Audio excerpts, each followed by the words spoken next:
안녕하십니까.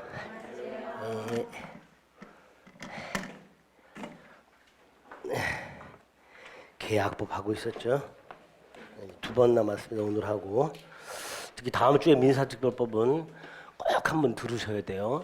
지금 집에서 계시는 분들도 다음 주에 꼭 나오셔서 민특법 마지막 한번 다시 정리하는 기회를 가지시기 바랍니다. 세 개만 맞자 그랬는데 조금 더 상향 목표로 한 4개 정도. 하나만 더 맞을 수 있게. 민특법 6문제 중에서 하나만 더 맞출 수 있게 4개 정도.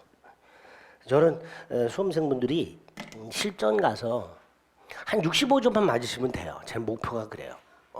65점이 목표인데 올해는 조금 상향했어. 75점 이렇게. 더 빡세게 굴려야 되겠어요. 선생님들은.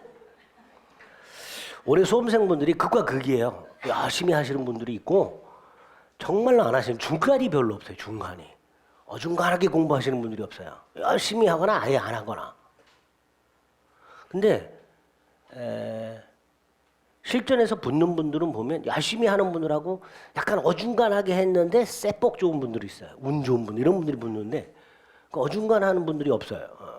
물론 이제 아예 안 하는 분들 중에서도 운이 하늘을 찌르는 분들이 있어요.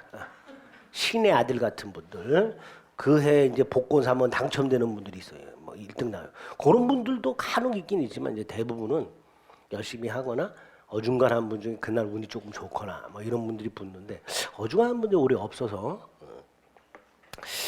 합격생이 과연 몇 병이 나올까 관심인데 좀 줄어들 것 같아요. 작년보다는.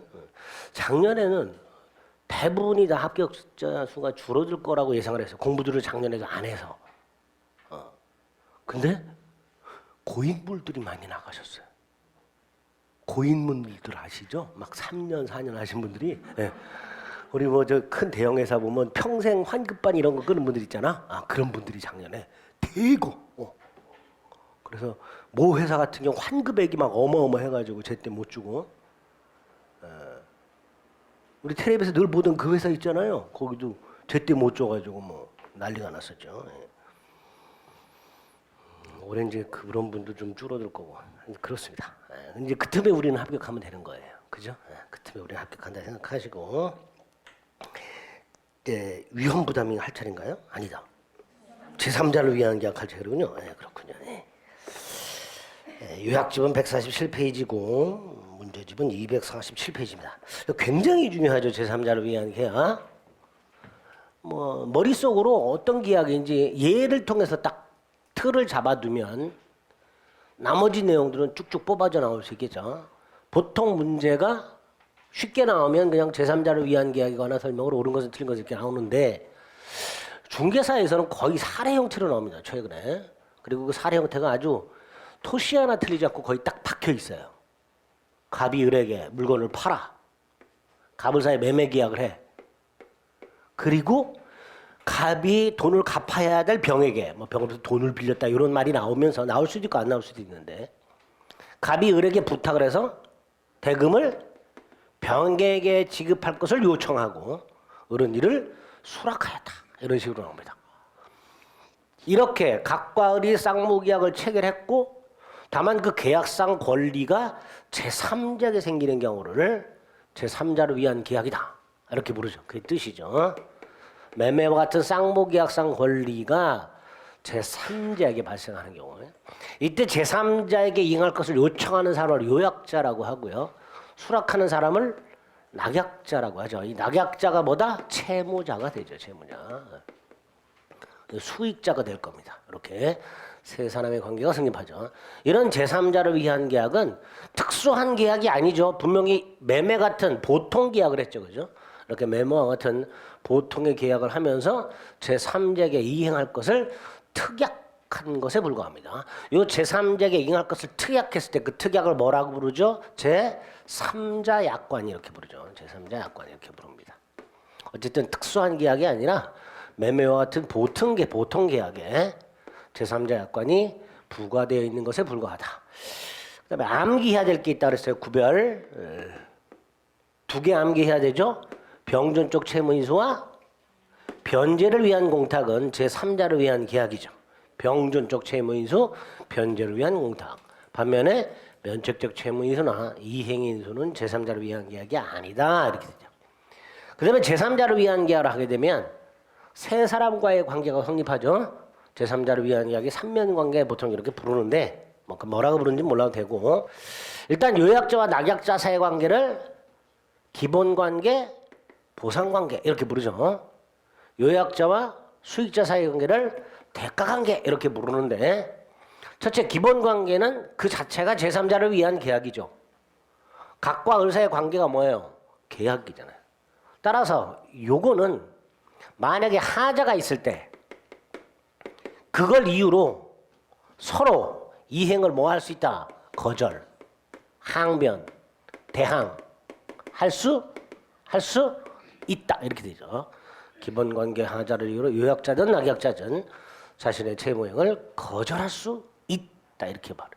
반면에 대가관계는 제3자를 위한 계약에 아무런 영향을 주지 않죠. 그래서 대가관계가 부존재 무효 취소되었다 하더라도 제3자를 위한 계약은 유효하게 성립하고 나아가 여기에 뭔가 하자가 있다 하더라도 당사자는 뭐 할 수 없다? 거절할 수 없다. 대항할 수 없다. 항변할 수 없다. 요거를 꼭 기억을 해두시고 거의 공식처럼 기억을 해달라고 그랬습니다. 제3자를 위한 계약의 성립 요건 두 가지죠. 요약자와 낙약자 사이의 유효한 쌍무계약이 체결될 것, 요약자와 낙약자 사이의 제3자 약관이 체결될 것. 그래서 유효한 쌍무계약과 제3자 약관의 존재, 그럼 제3자를 위한 계약이 성립하죠. 자, 여기서 제3자 약관과 해서 몇 가지가 나오죠. 지문이. 첫째, 제3자는 제3자를 위한 계약 체결 당시에 현존할 필요도 없고 특정되어 있을 필요도 없다. 그에 태어나 설립 중 법인을 위한 제3자를 위한 계약도 유효하게 성립한다. 두 번째, 제3자를 위한 계약에서 제3자가 취득하는 것은 주로 채권, 오로지 채권이 아니라 주로 채권. 그래서 물권이라든가 특허권 따위도 취득할 수 있다. 제3자를 위한 계약은 세 번째, 제3자에게 권리가 생기는 거다. 그게 원칙이죠. 그런데 대법원은 두 개를 추가한다.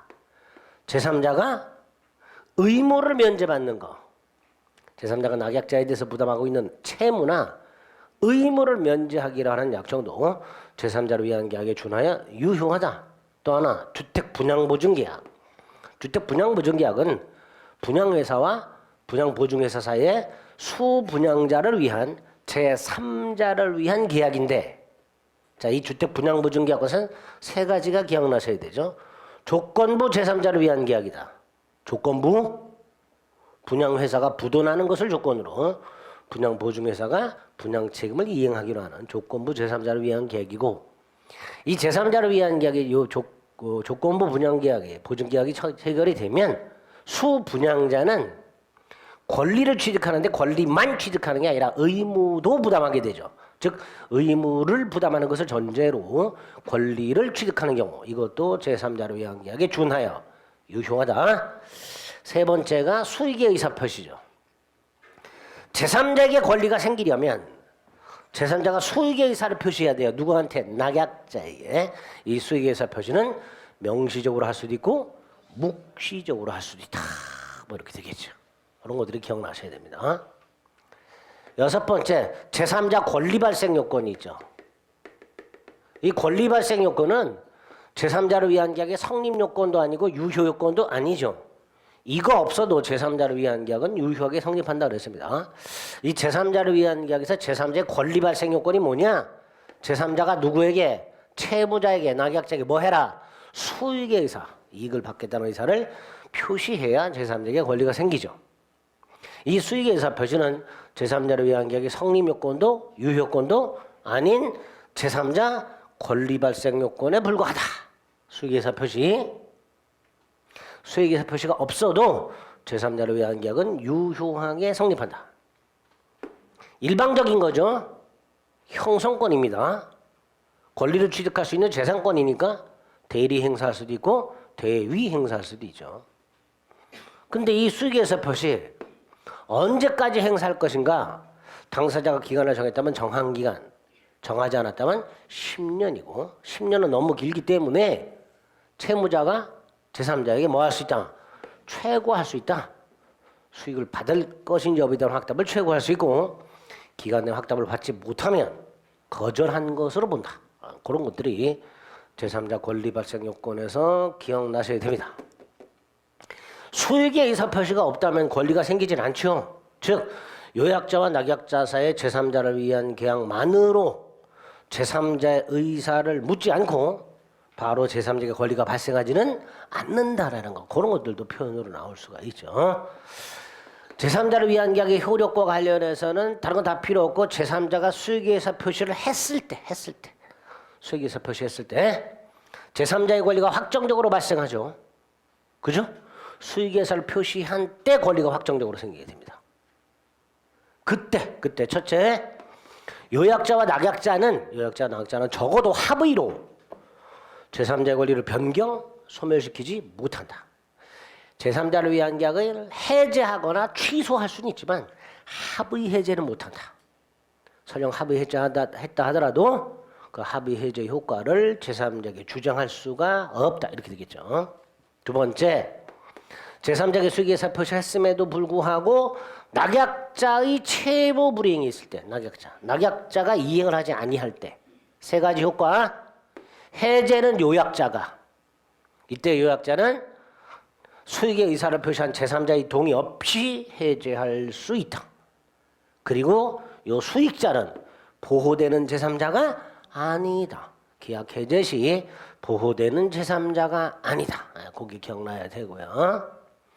부당이득 반환 원상회복도 요약자와 낙약자 사이에. 따라서 낙약자가 제3자에게 설령 이행한 부분이 있다 하더라도 그 제3자를 상대로 부당이득 반환이나 원상회복을 청구할 수는 없다. 이렇게 되겠죠. 마지막으로 제3자는 뭐 할 수 있다? 낙약자를 상대로 뭐 할 수 있다? 손해배상을 청구할 수 있다. 이때 손해배상은 이행이익배상이다. 이렇게 되겠죠. 마지막이 조금 어렵다 그랬어요. 사기강박. 요약자가 낙약자가 요약자를 사기강박했을 때는 상대방의 사기강박이니까 110조 1항이 적용이 돼서 수익자의 지부지를 묻지 않고 요약자나 낙약자는 취소할 수 있다. 이렇게 되겠죠. 반면에 수익자가 사기강박을 한 경우에는 제3자의 사기강박에 해당이 된다. 즉 110조 2항이 적용이 된다. 따라서 수익자가 요약자를 사기강박해서 제3자를 위한 계약을 했을 때 요약자는 낙약자가 그 사실을 알았거나 알 수 있었을 경우에 하나에 취소할 수 있다. 결국 수익자는 110조 2항의 제3자에 해당한다. 반면에 제3자를 위한 계약이 취소되었을 때 수익자는 보호되는 제3자가 아니다. 110조 3항의 제3자에는 해당하지 않는다. 따라서 제3자를 위한 계약이 사기나 강박을 이유로 취소되었을 때 선의의 수익자에게도 대항할 수 있다. 대항할 수 있다. 이렇게 되죠. 그죠? 선의의 수익자는 보호받지 못한다. 딱 요 정도. 그래서 요약집 147페이지에서 지금 말씀드린 것들 딱 머릿속으로 다시 한번 확인하시면 돼요. 4번에 양가로 1번에 구별 개념의 반가로 1번, 반가로 2번, 양가로 3번에 반가로 1번과 542조 조문. 채무자는 제3자를 위한 계약에 기초한 항변으로 대항할 수 있다. 이걸 말하는 거죠. 제3자를 위한 계약에 기초한 항변으로 뭐 할 수 있다? 대항할 수 있다. 요 말을 거기 조문이 있죠. 반면 반가로 2번 네 번째 줄 대가관계의 부존재 등을 이유로 채무행을 거부할 수는 없다.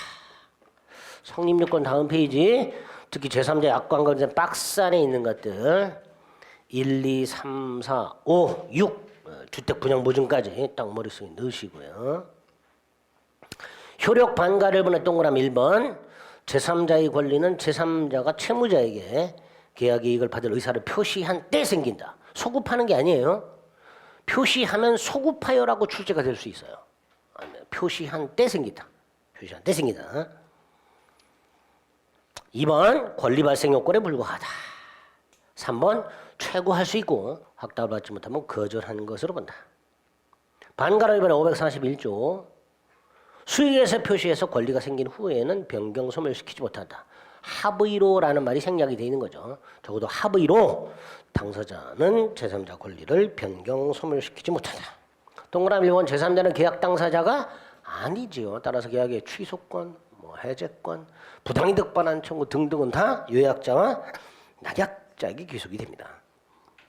오른쪽 동그라미 2번 낙약자의 채무 불이행이 있을 때 첫째 요약자가 제3자 동의 없이 계약을 해제할 수 있고 박스 1번 원상 회복 따위도 요약자가 그러나 제3자는 손해배상 청구할 수 있죠.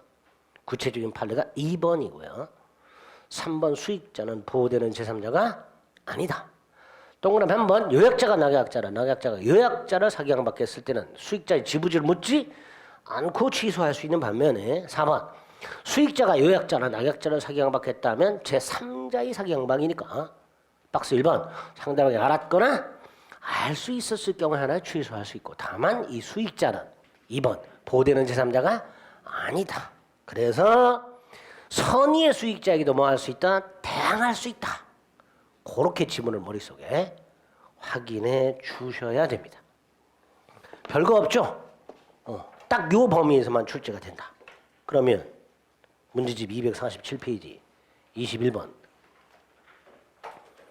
동그라미 1번 수익의 의사표시는 계약의 성립요건이다. X 성립요건도 효력요건도 아닌 제3자 권리 발생 요건에 불과하다.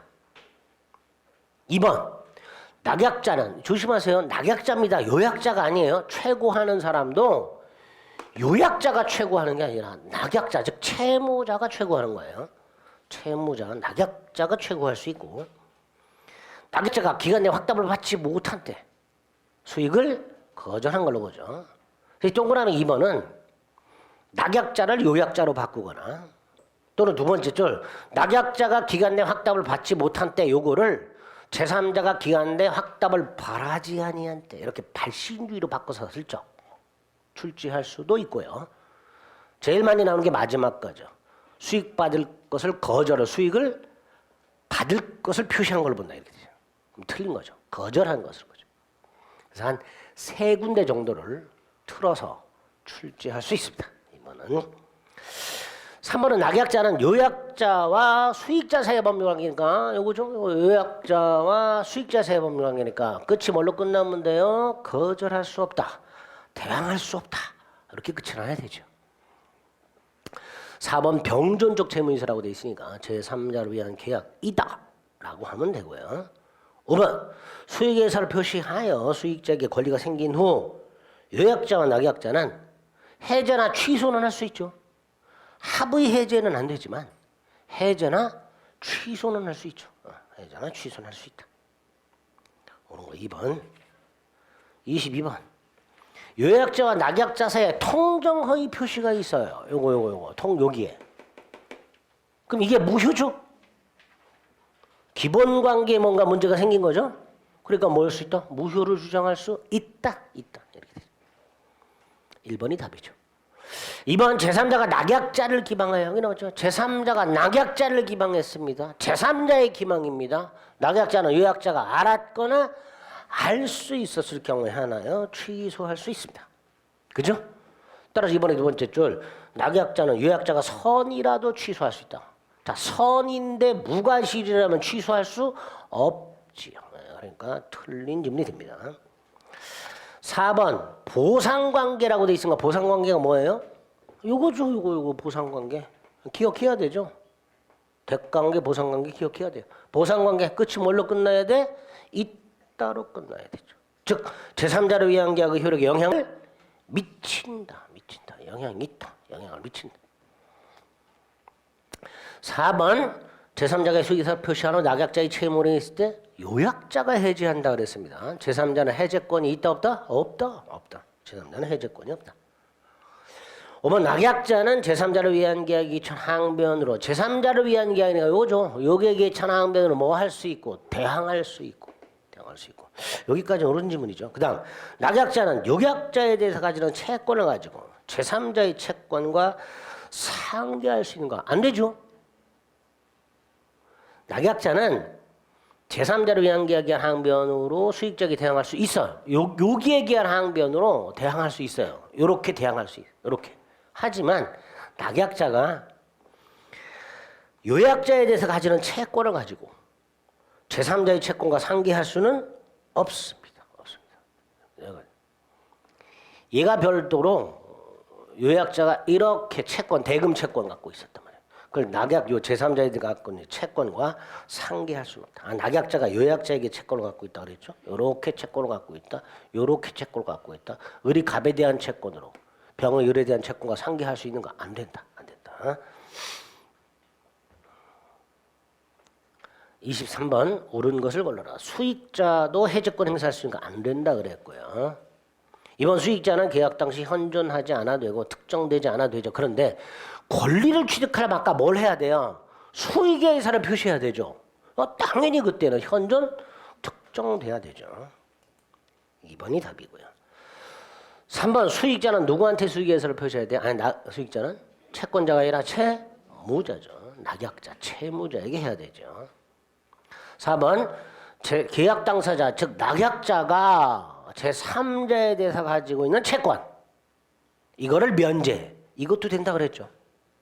제3자가 권리를 취득하는 게 아니라 의무를 면제받는 것도 제3자를 위한 계약이 준하여 유효하다 그랬습니다. 5번 최고했는데 확답을 받지 못했어요. 승낙이 아니라 거절한 걸로 보죠. 거절. 24번 제3자가 채무자에게 수익예사를 표시해서 권리가 생긴 후에는 변경 소멸시키지 못한다. 조문이죠. 2번 채무를 면제하기로 하는 것도 제3자를 위한 계약에 준하여 유효하다. 3번 요약자와 수익자 사이의 법률관계라고 나왔습니다. 다시 요거죠. 뭐 할 수 없다? 대항할 수 없다. 거절할 수 없다. 이렇게 되겠죠. 3번이 틀렸죠. 4번 낙약자와 요약자 사이의 계약 즉 제3자를 위한 계약이 무효예요. 문제가 생겼어요. 을이 병에게 이미 이행을 했어요. 이때 을은 병에게 이행한 부분에 대해서 병에게 부당이득 반환을 청구할 수는 없다. 제3자를 상대로 부당이득 반환이나 원상회복을 청구할 수 없다. 저거 보는 주둥이 아프죠. 최고 받지 못했다. 거절 이렇게 되겠죠. 포인트가 채무자가 최고, 확답을 받지 못해 거절 이렇게 되겠죠. 그런 걸 빨리빨리 찾아내시면 돼요. 그러니까 이런 질문들은 어디를 틀을 수 있는가를 생각하시면 포인트가 탁탁탁 짚힙니다. 25번 을은 갑소유 자전거를 구입하면서 자전거를 갑이 병에게 직접 인도. 제3자를 위한 게인데 조금 독특하죠. 을이 갑소유 자전거를 구입하면서 갑에게 자전거는 직접 누구에게 줘라? 병에게 줘라. 자, 병은 물권을 취득하죠. 이것도 제3자를 위한 계약이 되겠죠. 자, 병이 갑에게 수익의사 표시해야 되죠. 갑에게 해야죠. 갑이 낙약자니까. 그죠? 사람 헷갈리시면 안 돼요. 이런 거 갖고 또 문제 틀렸다고 왜 갑하고 을이 바뀌었냐고 자꾸. 문제가 틀리긴 뭐 틀려. 본인 해석이 틀렸지. 그죠? 실제로 그런 분들이 있어요. 문제 틀렸다고. 맨날 갑을 병으로 봤는데 왜 을갑병이냐고.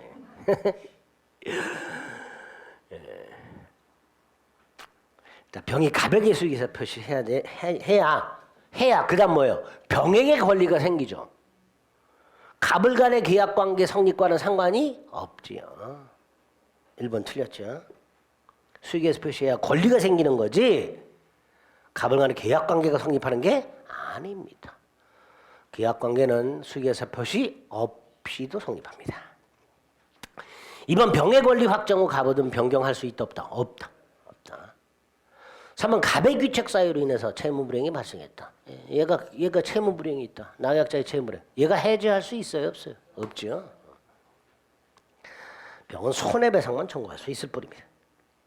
4번 갑은 병이 이행을 청구하는 경우에 을병사의 법률관계가 대가관계죠.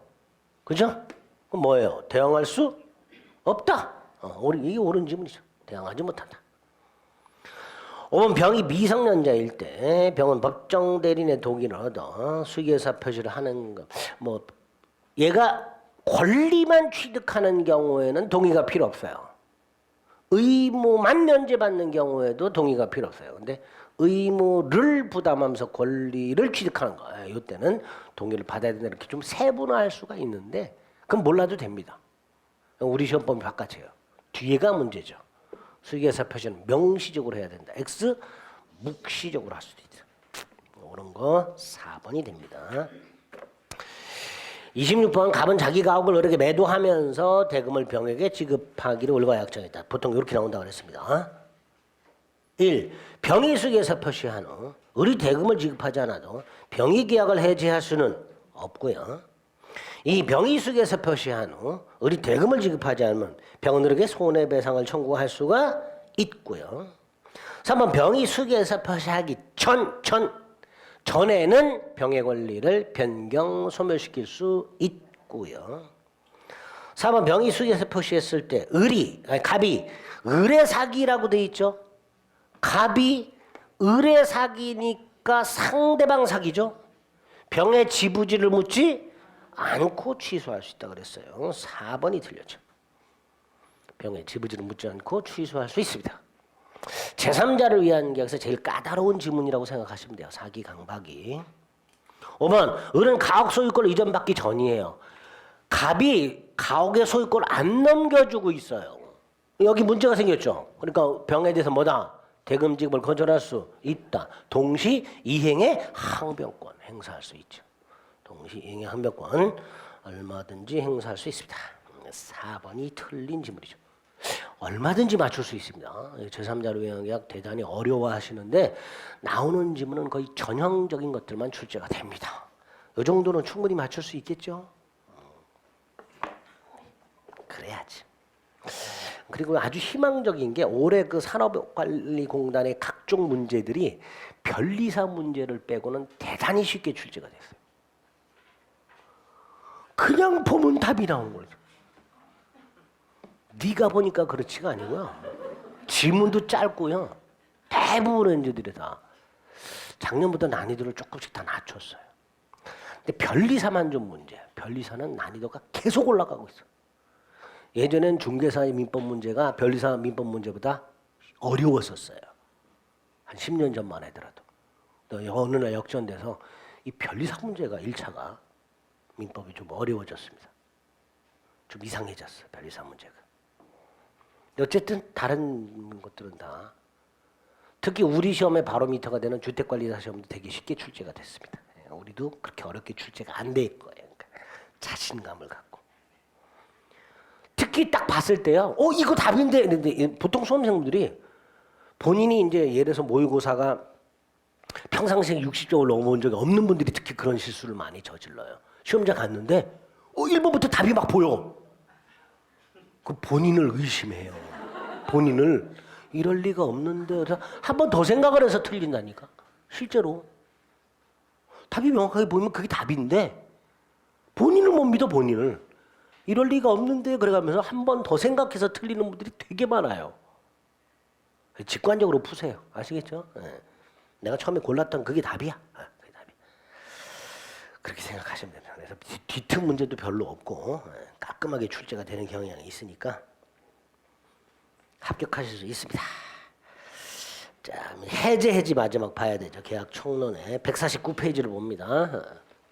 해지는 크게 두 덩어리 조심하시면 되죠. 해제 사유하고 해제의 효과 두 가지만 조심하시면 되는데 일단 해제와 관련해서는 첫째 구별 개념이 나오는데 뭐 뜻은 별거 없죠. 유효한 계약을 계약 이후 사유를 근거로 소급해서 소멸시키는 일방적 의사표시 이게 해제죠.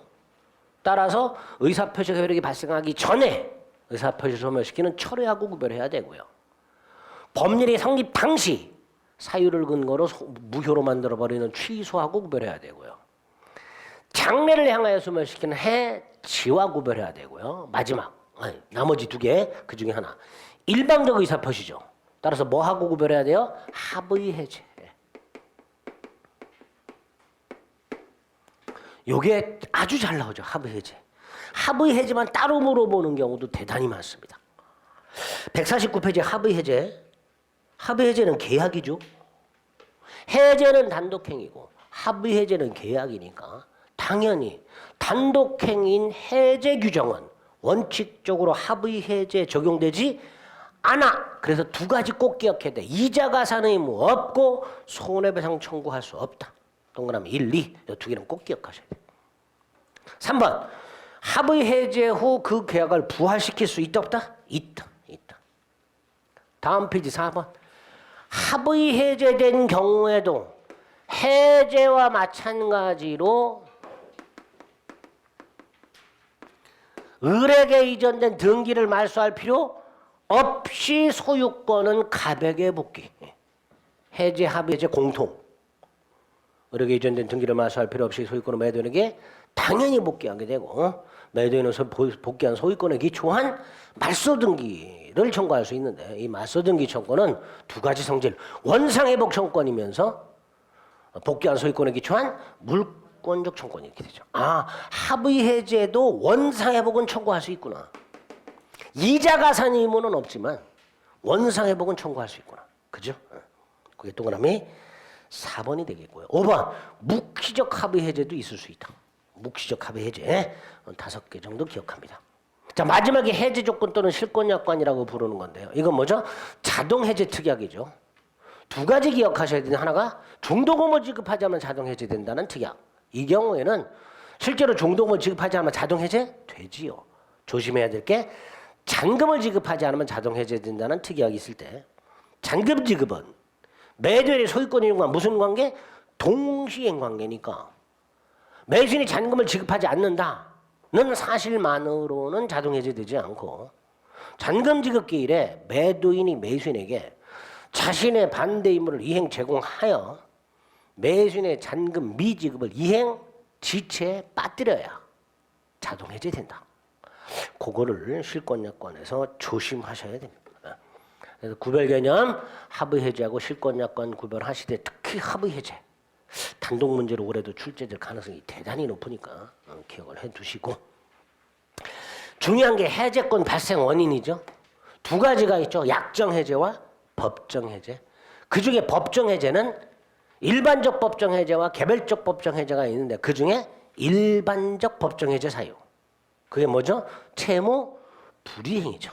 모든 계약에 공통적으로 적용되는 일반적 법정 해제 사유. 채무 불이행이 있고요. 채무 불이행은 우리 민법이 크게 두 가지를 규정해놨죠. 이행 지체와 이행 불능. 기타 불완전 이행이라든가 부수적 채무 불이행이라든가 채권자 지체 같은 것들 이런 것들은 규정은 없지만 법정 해제 사유로 논의되고 있는 것들이라 그랬습니다.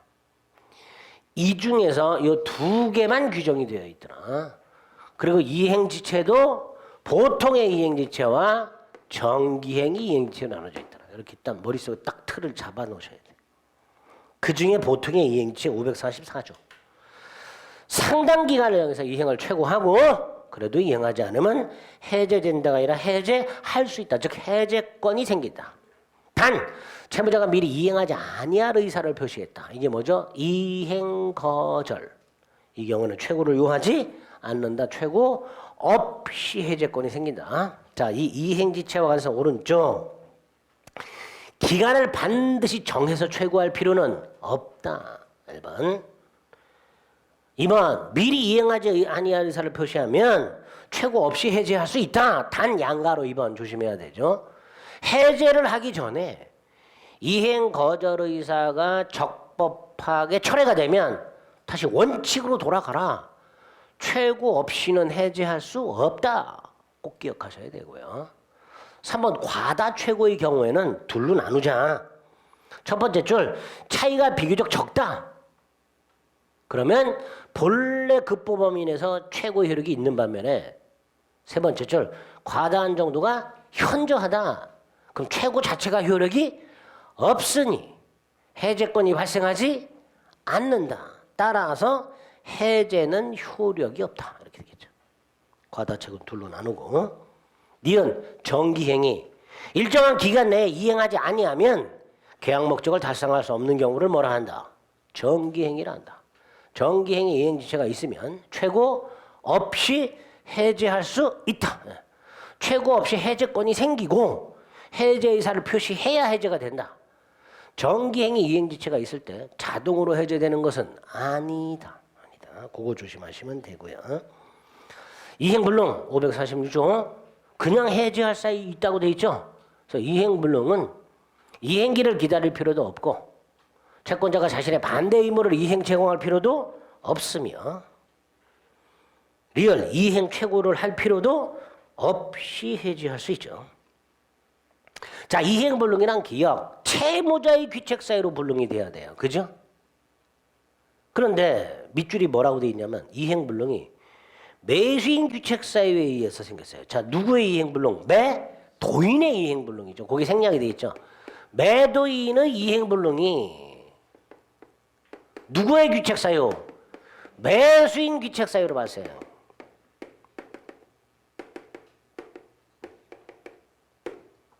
이렇게 바꿀 수 있죠. 채무자의 불능이 채권자 귀책 사유로 발생했죠. 그죠? 이거 뭐예요? 위험 부담이죠. 누가 위험을 부담해야 돼요? 채권자인 매수인이 부담해야 되죠. 근데 매수인이 계약을 해제하면 안 돼요? 안 돼요? 안 되죠. 그거는 의미입니다. 간간히 등장하는 지문입니다. 니은은 매도인, 갑과 을사의 매매, 을과 병사의 또다시 매매. 이때 판례에 의하면 요 둘이 소송이 붙은 거예요. 둘이. 그래서 얘가 매도인이 되는 거고 얘가 뭐가 되는 거예요? 매수인이 되는 거죠. 그럼 얘는 뭐가 되는 거예요? 원소유자 이렇게 되죠. 원소유자. 매도인의 원소유자에 대한 이전 등기 청구권 이게 압류가 됐어. 그러면 을은 갑에게 이전 등기 청구권을 행사할 수가 없으니 등기를 못 넘겨받는단 말이죠. 이 압류 통지가 얘한테 간단 말이에요. 등기를 넘겨주지 말아라 이렇게. 그럼 못 넘겨받지요. 그럼 못 넘겨주지. 그러니까 병의 입장에서 이행불능이냐 이 문제가 생기는 거죠. 불능이다 아니다? 아니다. 이행불능이려면 뭐 압류, 가압류 다 마찬가지입니다. 을에 뭐가 있어야 된다? 무자력.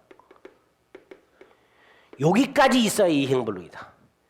요 두 개가 다 있어야 이행불능이다. 이행불능이다. 이렇게 되겠죠. 그런데 이 판례가 하나 더 조심할 게 있었어요. 뭐죠? 갑원들에게 등기를 넘겨주면서 대금을 받아야 되는데 을의 이전 등기 채권이 압류가 됨으로써 갑은 등기를 넘겨줄 수가 없잖아요. 그죠? 이때 갑은 을의 자력 여부를 묻지 않고 뭐 할 수 있다? 해제할 수 있다. 이때 갑의 입장에서는 을의 자력 여부를 묻지 않고 해제할 수 있다. 기억나세요? 안 나세요? 5, 6월 달에 그 오후 시간에 했었구나. 5, 6월 달인가? 오후에 그 문제풀이 할 때 한번 문제 봤었어요. 자, 다시 한번 이 상황을 머릿속에 딱 박으시고 이 둘의 관계에서는 매도인이 무자력까지 있어야 이행불능이고 해제할 수 있다. 그 다음에 이 상황에서 갑은 얘는 원소유자는 이 둘 사이에도 얘가 매도인 얘가 매수인일 수 있잖아요. 그죠? 이렇게 나올 수 있죠. 매수인의 매도인에 대한 이전 등기 채권이 가압류된 경우 또는 압류가 된 경우 매도인은 매수인의 자력 여부를 묻지 않고 해제할 수 있다. 이렇게 되겠죠. 그죠? 뭔 소리인지 못 알아듣겠는 분들은 그냥 머리에 박아. 암기. 요 경우에는 요런 경우에 병원 해제할 수 있다. 반면에 둘 사이에는 을의 자력 유무 불문 갑은 뭐 할 수 있다? 해제권이 생긴다. 구별되죠? 정모하면 이거는 잊어버려. 이건 잊어버려. 난 도저히 모르겠다면 이건 잊어버리고 이 둘과의 관계만. 그게 여기 나와 있지.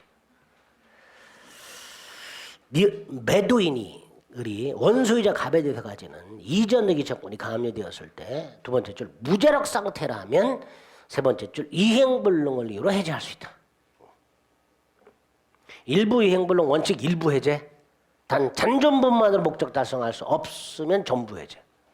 일부 이행불능 원칙 전부 해제 그러면 안 됩니다.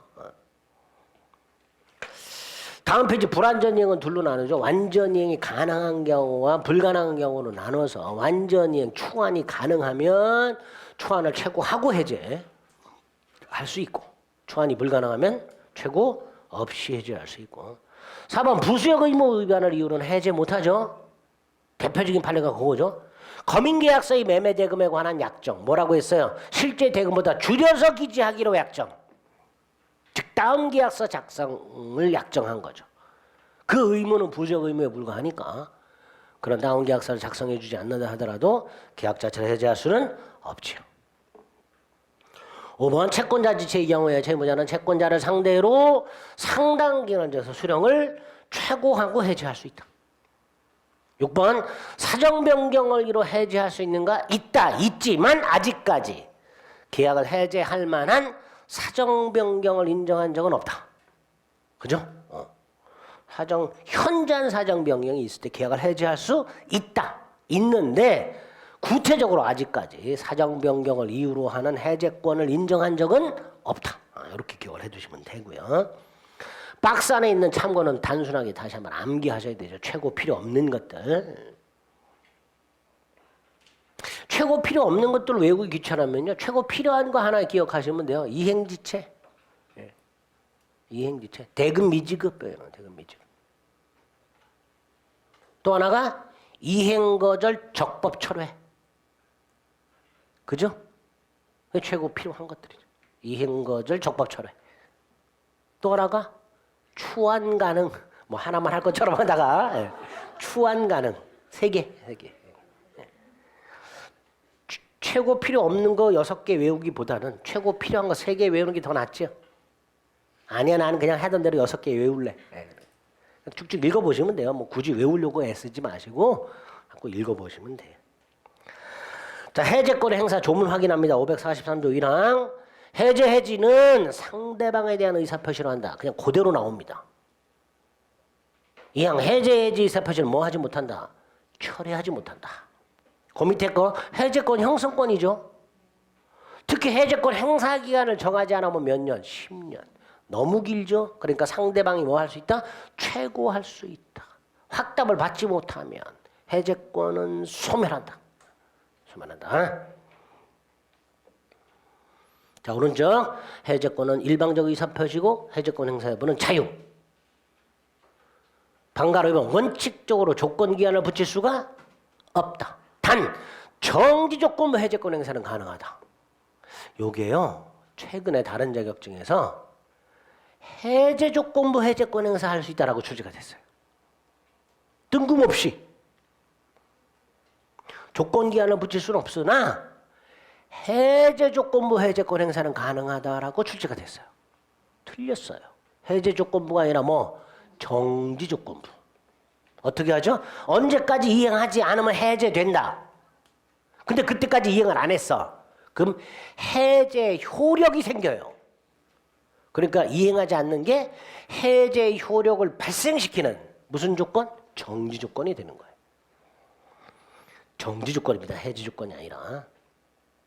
불가분성 547조 당사자가 여럿 있을 때 전원이 전원에게 행사하라. 동시는 아니다. 전원이 전원에게 동시가 아니다. 전원이 전원에게 행사하라. 한 사람 소멸하면 전원 소멸. 해제권의 불가분성 다만 임의 규정이라는 거. 해제 효과 548조 1항 원상회복 의무가 있다.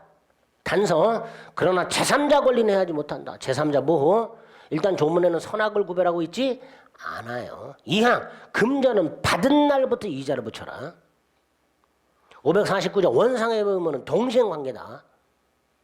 550조 해지는 장래를 향하여 효력을 잃는다. 그죠? 해제는 소급해서 해지는 장래를 향하여. 그래서 해제 효과 첫 번째가 뭐예요? 소급적 실효주.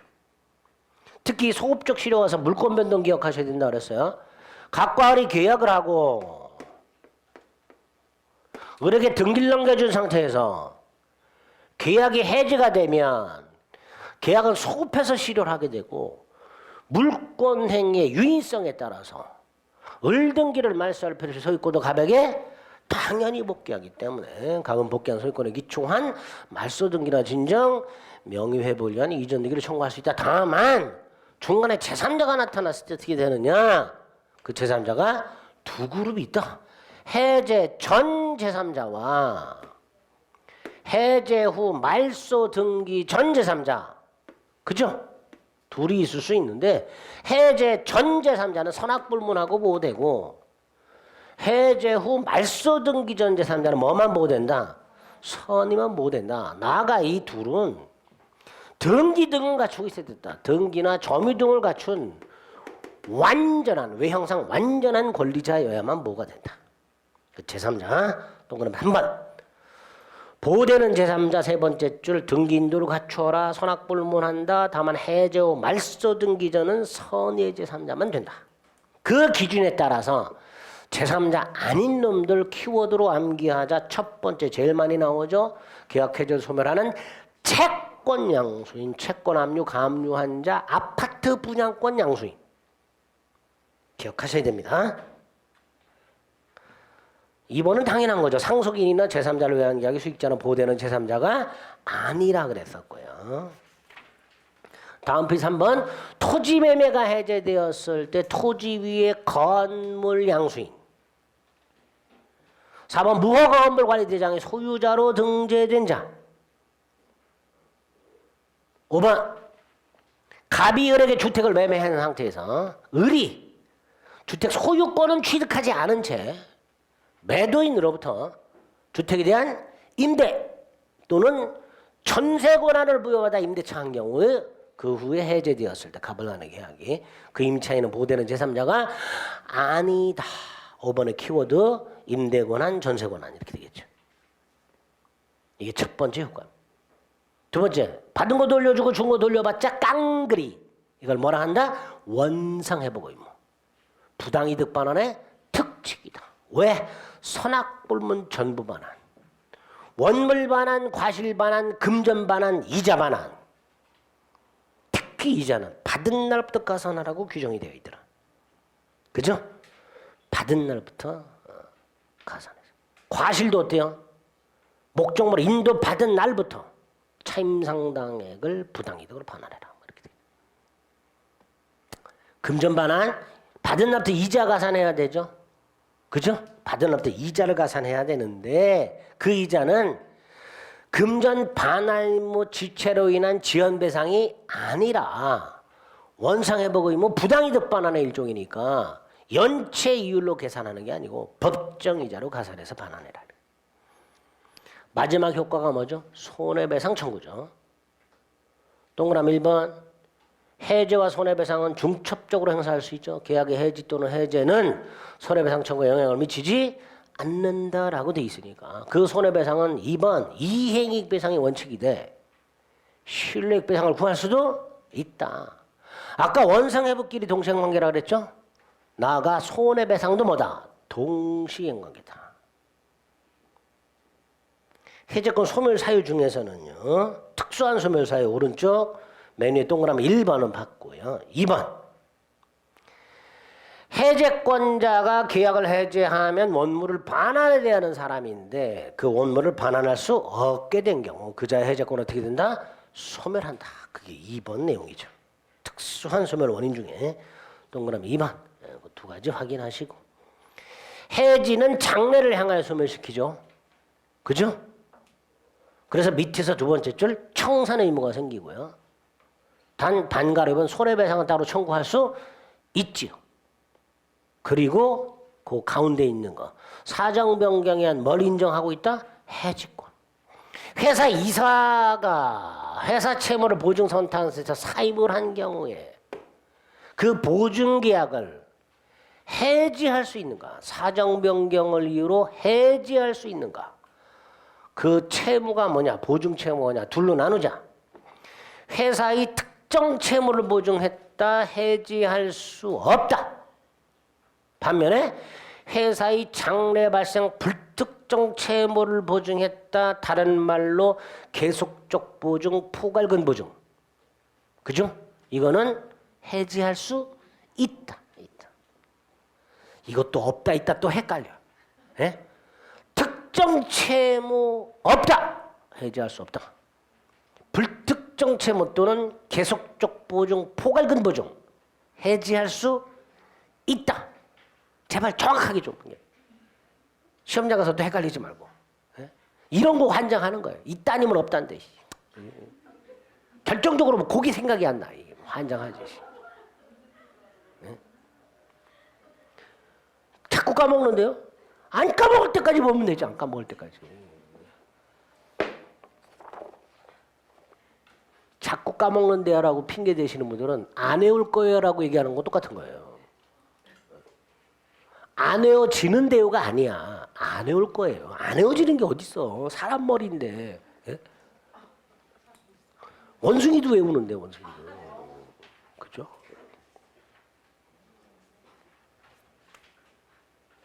기분이 나빠야죠. 그죠? 저 자식 꼴배기 싫어서도 나는 합격한다. 이런 감정을 갖게끔 만든다 그랬죠 제가. 자꾸 갈궈야 돼 자꾸. 252페이지 문제 27번 합의 해제에 관한 다음 설명 중 틀린 것은 이라고 되어 있습니다. 동그라미 1번 계약이 합의 해제되기 위해서는 당연히 계약이잖아요. 합의 해제도 계약이잖아. 그럼 뭐 해야 돼? 의사가 합치해야죠. 1번이죠. 2번 묵시적 합의 해제도 인정된다 그랬습니다. 그러니까 2번 틀렸고요. 합의 해제는 계약이니까 해제에 관한 규정은 원칙적으로 적용되지 않고요. 4번 부활시킬 수 있다 없다? 있다. 5번 합의 해제도 계약이 소급해서 소멸되지요. 원상회복 청구할 수 있다 그랬죠. 제3자 보호 된다 그랬습니다. 5번도 옳은 질문이 됩니다. 2번이 틀렸죠. 28번 1번 해제는 단독행위니까 원칙적으로 뭘 못 붙인다? 조건기한 붙일 수 없다. 해제 의사표시 아까 조문에 뭐라 그랬어요? 철회할 수 없다. 철회하지 못한다라고 조문이 있었죠. 그러나 만약에 해제 착오나 사기강박 등이 있어서 그럼 해제 자체를 뭐 할 수 있다? 취소할 수 있죠. 해제 자체에 취소 사유가 있으면 해제 자체를 뭐 할 수 있다? 취소할 수 있다. 이렇게 되겠죠. 2번이 틀렸죠. 끝부분이. 3번 1인의 해제권이 소멸하면 다른 당사자도 해제권이 소멸하고요. 4번 해제는 모든 계약에 적용되니까 편무자 쌍무자를 가리지 않고 적용되겠죠. 5번 해제 계약에는 해제 규정, 단독행위 규정은 원칙적으로 적용되지 않는다 그랬습니다. 29번 1번 금전은 받은 날부터 이자를 가하라. 그죠? 2번 쌍무계약의 당사자가 이행할 의사가 없음을 명백히 표시했다. 이행거절이죠. 최고 없이 해지할 수 있다. 3번 행사기한을 정하지 않았다. 몇 년? 10년이다. 4번 정기행위 채무불이행이 있다. 최고 없이 해제할 수 있다. 5번 1인의 해제권이 소멸했으니 전원이 소멸한다. 5번이 틀렸고요.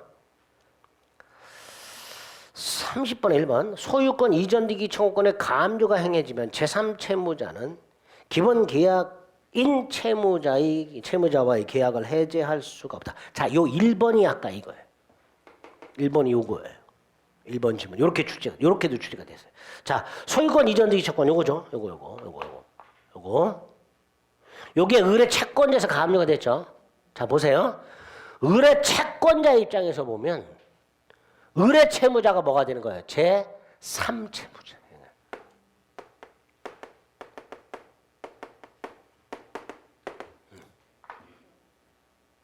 의뢰의 갑에 대한 이전등기 청구권 채권이잖아요. 얘가 채권자고 얘가 채무자예요.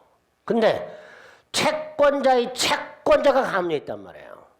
그러면 채권자의 채권자 입장에서 바라본 의뢰 채무자가 뭐가 된다? 제3채무자. 그게 1번 질문이죠. 소유권 이전 채권의 가압류가 행해지면 제3채무자는 감. 요 계약에 기초한 요 을과의 계약 요거 뭐 할 수 있다? 해지할 수 있다. 을의 자력 여부를 묻지 않고 아주 어렵게 나오죠. 여기 기출지문. 산공단 기출지문. 우리 시험에서도 얼마든지 나올 수 있어요. 제3채무라고 나오지 않고 이렇게 나오세요. 매수인은 이렇게 나와요. 매수인의 이전 등기 채권이 가압류된 경우 매도인은 매수인의 자력 여부를 묻지 않고 해지할 수 있다. 이렇게 나올 수도 있어요. 똑같은 지문이에요. 아시겠죠? 예? 2번 계약이 하부 해제되었을 때 손해배상 청구할 수 없습니다. 3번 현저하게 병정의 사정이 계약 당시 당사자가 예견할 수 있었다. 예견할 수 있었던 사정 변경을 이유로는 당연히 해제할 수가 없지요. 4번 소송을 제기함으로써 해제권을 행사했는데 나중에 소를 취하해요. 해제권 행사 영향이 있어요 없어요? 없지. 5번 일정 기간 내에 이행하지 않으면 목적을 달성할 수 없을 때 최고 없이 해지할 수 있다. 정기행 이행지체. 31번에 1번 해제권은 계약이나 법률 규정을 통해서 발생하죠.